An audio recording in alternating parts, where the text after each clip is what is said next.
Welcome to the Skill Builder session on getting the most from lectures and seminars, including note-taking. This session will discuss the format and purpose of lectures and seminars, how to make the most of them, and how to listen and take notes. Whilst at the university, you'll be expected to attend all your lectures and seminars, whether conducted on campus or online. Both are important to your studies. Lectures introduce you to the most up-to-date core knowledge surrounding a module topic, including an evaluation of the evidence and alternative viewpoints related to it. They occur in a logical sequence, so if you miss one, the next may be harder to follow. Before your lecture, make sure you know the context of the lecture, its relevance to the module and subject reading, your course outlines, seminar topics and assignments. Carry out essential background reading or tasks. Anticipate the general content so you can hit the ground running. Anticipate the structure. Look out for the introduction, main arguments and conclusion. Doing so will make it easier for you to spot transitions and keep track. Turn up on time, fit and alert after a good night's sleep, for example, and well equipped with notepad, highlighters and whatever else you may need at the ready. A lecture is an important event. Prepare to make the most of it. During your lecture, stay alert, listen, keep track and follow the structure. Listen for transition to different stages, new pictures or phrases such as "my next point is," "turning now to," or "on the other hand" are examples of this. Look out for visual clues too, such as the transition between one slide to another, indicating that the lecturer is moving to a different aspect of the topic. Record the lecture, if permitted and not already recorded and retrievable online, so that nothing is missed. Listen and write at the same time. You will rarely need to copy slides, so focus on listening. Listen extra carefully to the conclusion, which will sum up the key points that have been made and might also alert you to the content of the next lecture. Above all, stay focused. Be there. If the lecture is not being recorded, or a recording will not automatically be available, ask permission to do so. This will allow you to concentrate on listening rather than copying down slides.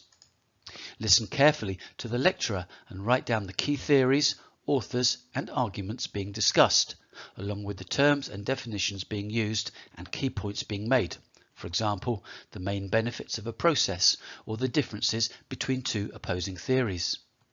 Doing this will ensure that your notes will provide a clear overview of the lecture content and a set of key terms to prompt further assignment research. As you write, circle any words you don't understand for future clarification, and use initials and other shorthand devices to allow you to write fast. Find a system that works for you, but above all, keep listening.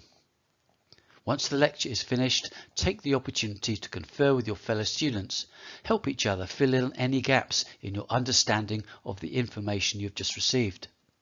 Then tidy up your notes so that you can understand them at a later date, and ensure that they are clearly identified with the lecture or seminar title, date, and any other important details. Lecturers have to finish on time. Questions may be solicited along the way or with a single Q&A session at the end, or you may approach the lecturer afterwards as they are packing up. But if you want to clarify something, don't be shy. Formulate your questions carefully and ask, listening to, acknowledging and noting down the reply. If that's not possible, fill in gaps in your understanding later. To do this, you can compare notes with your fellow students. What did you or they miss that was important? You can then amend, improve and tidy your notes so they can be revisited. Allocate time for this clarification and tidying up process after every lecture. It does not mean simply writing your notes again more neatly. Refine, sharpen, make them more succinct. Draw out the most important points so you can easily understand and use them for future coursework, exam revision, or to prepare for a forthcoming seminar. It may help to create for yourself a template on which you can summarize your notes for every lecture. This is an example, but you can design your own. You can use it like a title content page to each set of lecture notes. It provides a master record of each lecture containing the where, when, who and what details of the lecture, a summary of key points made, a reminder of further reading to be undertaken, and questions you might like to ask in a follow-up seminar.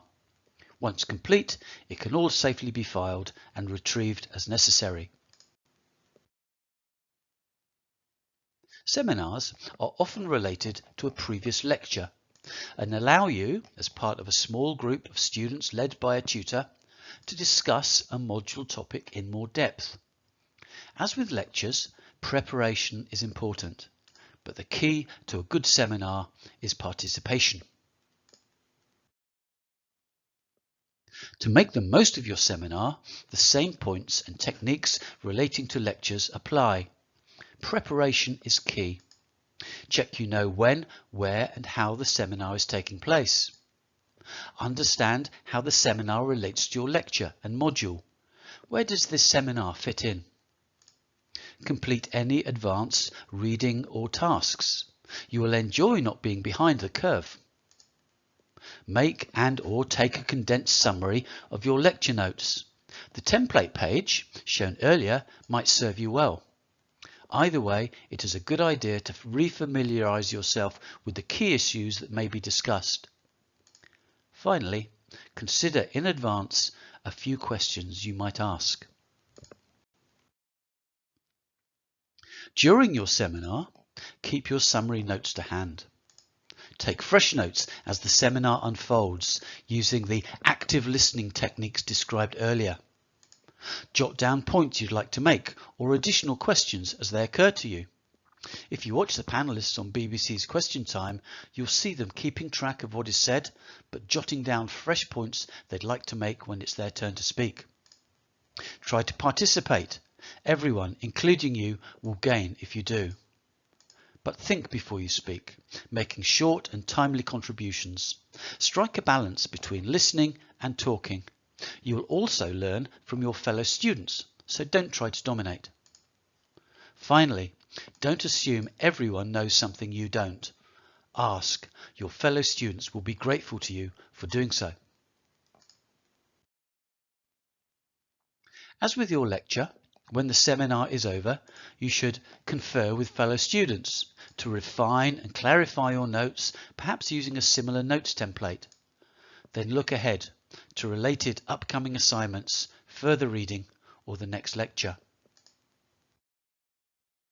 For guidance on the broader range of skills that will help you succeed at university, please go to the Skills for Academic Success webpages, www.kent.ac.uk/SAS, where you can book a one-to-one appointment with one of the SAS team, or view more of our Skill Builder sessions, including time management, introduction to university study, and independent learning, reflective and critical thinking.